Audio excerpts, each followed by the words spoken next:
En esta segunda entrega del acuerdo por el que se modifican las reglas de carácter general a que se refiere la Ley Federal para la Prevención e Identificación de Operaciones con Recursos de Procedencia Ilícita, las reglas de antilavado, que se publicó el 7 de agosto del 2026, pues continuamos platicándote sobre los ajustes a lo que también tendrás que verificar para prevención y corrección en temas de antilavado. ¿De qué se trata? Te lo platicamos a continuación.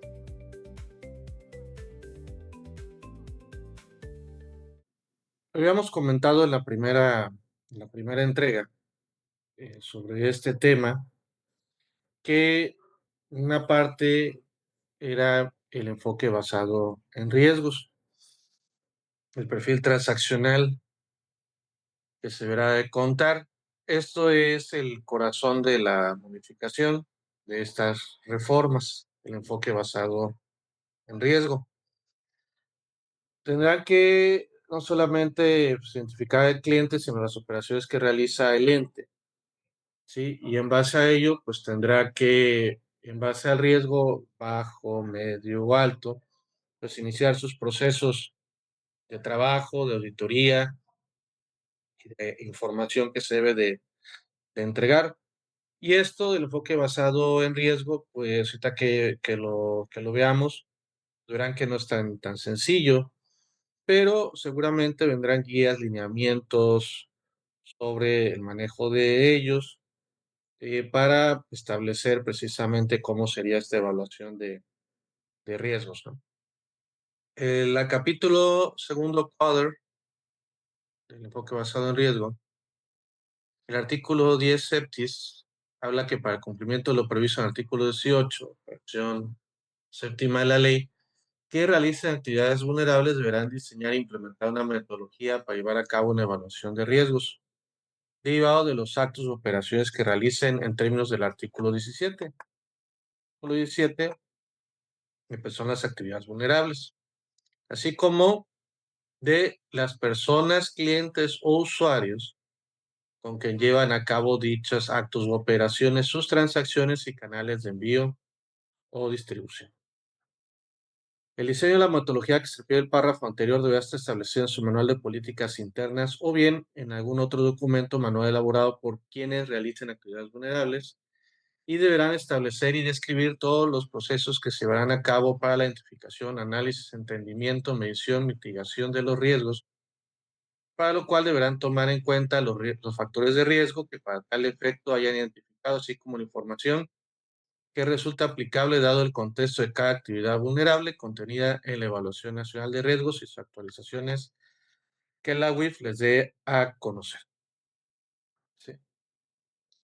Asimismo, quienes realicen esas actividades vulnerables llevarán a cabo una evaluación de riesgos a los que se encuentran expuestos de conformidad con lo establecido en este capítulo, antes de implementar o poner a disposición nuevos medios, canales, modalidades, productos o servicios antes de dirigir la actividad vulnerable a nuevos tipos de clientes o usuarios.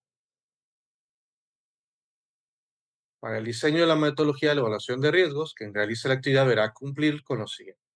Identificar los elementos indicadores asociados a cada uno de ellos que explican cómo y en qué medida se puede encontrar expuesto al riesgo, considerando al menos los siguientes elementos: actos u operaciones, tipos de personas, clientes, usuarias, países y áreas geográficas, transacciones y canales de envío o distribución vinculados con los actos u operaciones celebrados con sus clientes, usuarios en su caso. Utilizaba un método para la medición de riesgos, aquí se tiene que tener una relación entre indicadores y los que se lleven a cabo, los mitigantes que tengan implementados en el momento del diseño de la metodología, y quienes lleven actividades vulnerables deberán establecer dentro de su metodología indicadores específicos relacionados con la parte del Código Penal, en este caso 139 Quater y 400 bis, para cada uno de los elementos de riesgo señalados en el primer párrafo de la fracción primera de este artículo. De ahí empezamos con este tema de riesgo. Y además dice que la implementación de la metodología de la evaluación de riesgo, quienes realizan actividades vulnerables deberán asegurarse que no existen inconsistencias entre la información que incorporen a este, la que obra en sus mecanismos automatizados, y utilizar al menos la información correspondiente al total del número de personas, clientes, usuarios, número de actos u operaciones y monto operado correspondiente a un periodo que no podrá ser menor a 12 meses. Quienes realicen actividades vulnerables y no cuenten con operaciones dentro de este periodo, deberán implementar en su metodología inicial con datos proyectados, debiendo actualizarla al cumplir sus primeros 12 meses de operación. Cuando derivado de los resultados de la implementación de la metodología de evaluación de riesgos se detecte la existencia de mayores o nuevos riesgos para que realice actividades vulnerables, deberán de modificar las políticas, criterios, medidas, procedimientos que correspondan a fin de establecer los mitigantes que consideren necesarios en función de los riesgos identificados, así como para mantenerlos en nivel de tolerancia aceptable de acuerdo al Manual de Políticas Internas. El cumplimiento, perdón, el cumplimiento y resultado de las obligaciones contenidas en este capítulo deben ser revisados y actualizados por quienes realizan actividades vulnerables cuando detecten la existencia de nuevos riesgos, cuando se actualice la evaluación nacional de riesgos, o en un plazo no mayor a 12 meses, con que se cuenten los resultados de su implementación. El SAT podrá realizar y, en su caso, señalar a quienes realizan actividades vulnerables los ajustes necesarios para la modificación de su metodología de evaluación de riesgos o de sus mitigantes. Bien, que realicen actividades vulnerables deberán,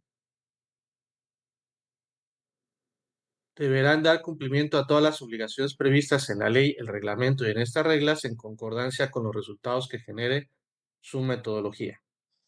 La WIF, con previa opinión del SAT, elaborará lineamientos, guías o mejores prácticas para mejor cumplimiento, lo previsto en este presente capítulo, mismo que darán a conocer a través del portal internet que hemos platicado, ¿no? La Secretaría del Ejercicio de sus facultades previstas en la ley privilegiará aplicar un enfoque basado en riesgo. Y ahí viene este capítulo 3, que es, oye, ¿cómo vamos a identificar a la persona cliente usuaria? Bueno, pues aquí quienes realizan actividades vulnerables deben identificar y conocer de manera directa a su cliente usuaria, para lo cual elaborarán o observarán los criterios, medidas o procedimientos internos que se requieren para su debido cumplimiento. Los criterios, medidas y procedimientos a que refiere este artículo comprenderá cuando menos los lineamientos establecidos en las presentes reglas. Quienes realizan actividades vulnerables deberán integrar y conservar un expediente único de identificación de cada uno de sus clientes usuarios.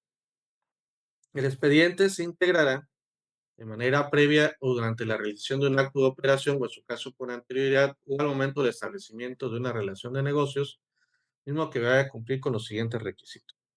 Primero, respecto del cliente usuario que sea persona física y que declare ser de nacionalidad mexicana o la ciudad extranjera, con las condiciones de residente temporal o residente permanente en términos de la ley de inmigración, asentar los datos e incluir copia de los documentos señalados en el anexo 3 de las presentes reglas. Esto es para la identificación de la persona. Segundo, respecto al cliente usuario que sea persona moral de nacionalidad mexicana, asentar los datos e incluir copia de los documentos señalados en el anexo 4, por la identificación. Anexo 2 bis, respecto al cliente usuario que sea persona moral mexicana de derecho público, asentar los datos e incluir los documentos señalados en el anexo 4 bis, de igual manera. 3, respecto del cliente usuario que sea persona física extranjera con las condiciones de estancia de visitante o distinto a los establecidos en la fracción primera del presente artículo en términos de la ley de inmigración, asentar los datos e incluir copia de los documentos señalados en el anexo 5. Y respecto al cliente usuario que sea persona moral de nacionalidad extranjera, asentar los datos e incluir copia de los datos señalados en el anexo 6. Respecto del cliente usuario que sea embajada, consulado u organismo acreditado en el Estado mexicano, con sede o residencia en el país, igual asentarlo conforme al anexo 6 bis. Y tratándose de personas morales de dependencia de entidades a que se hace referencia al anexo 7 a las presentes reglas, quienes realizan actividades vulnerables podrán aplicar lo previsto en el artículo 15 del reglamento. Clientes usuarios, personas morales de derecho público del acepto 7 bis, de las que determine la unidad de inteligencia financiera con base al 15 reglamento, lo que esté en el anexo 7 bis para sus datos, y cuando sea un fideicomiso, asentar los datos e incluir copia de los documentos señalados. Recordemos que para el beneficiario controlador también tiene un ajuste en su definición, Y tratándose de un usuario controlador que realicen las actividades vulnerables, asentarán y recabarán los mismos datos y documentos de los anexos 3, 4, 5, 6 u 8 de las presentes reglas, en caso de que sea física y cuente con dicha información. Bueno, pues aquí tendrán que estar los expedientes, la documentación, la identificación y que deben estar disponibles a disposición de la UIF o del SAT, ¿no? 12 bis, quienes preparen para un cliente usuario cualquiera de las operaciones previstas podrán integrar el respectivo expediente único de identificación. El 13, quienes realizan actividades vulnerables deberá identificar al momento de realizar el acto u operación de que se trata la persona que realice materialmente la protocolización o formalización del instrumento público. 13 bis, quienes realicen las actividades vulnerables, presten servicios de fe pública al Poder Judicial, los Estados, la Ciudad de México o actividades administrativas en funciones de administración e impartición de justicia integrada en el expediente único. Tratándose de personas morales que realizan actividades vulnerables que forman parte de grupos empresariales, el expediente de identificación. La relación de negocios, al momento de que realizar los actos u operaciones derivadas de una actividad vulnerable o asignen beneficiarios que realice la actividad, deberá requerirse a esto los mismos datos. Que realice la actividad vulnerable a solicitud de sus clientes o usuarios que obtengan una relación de negocios, realicen actos o operaciones a nombre de los trabajadores o demás personal contratado por el cliente usuario, el expediente de identificación de cada uno de ellos, entre otras para identificación, ¿no? Y la clasificación del grado de riesgo de la persona de cliente usuaria, que es el capítulo 3 bis, deberán de contar con un modelo de evaluación de riesgos, que es lo que estamos platicando, que va a ser coherente con la metodología que habíamos mencionado sobre el enfoque basado en riesgos para clasificar a sus clientes usuarios por grado de riesgo individual. Quienes realicen esta actividad vulnerable deberán considerar la información que proporcione cada uno de sus clientes usuarios para determinar su grado de riesgo inicial. Y adicionalmente deberán llevar a cabo la evaluación del grado de riesgo al menos cada 6 meses a fin de determinar si resulta o no necesario clasificar a sus clientes en un grado de riesgo diferente. La frecuencia de la evaluación deberá ser mayor cuando la clasificación del grado de riesgo también lo sea.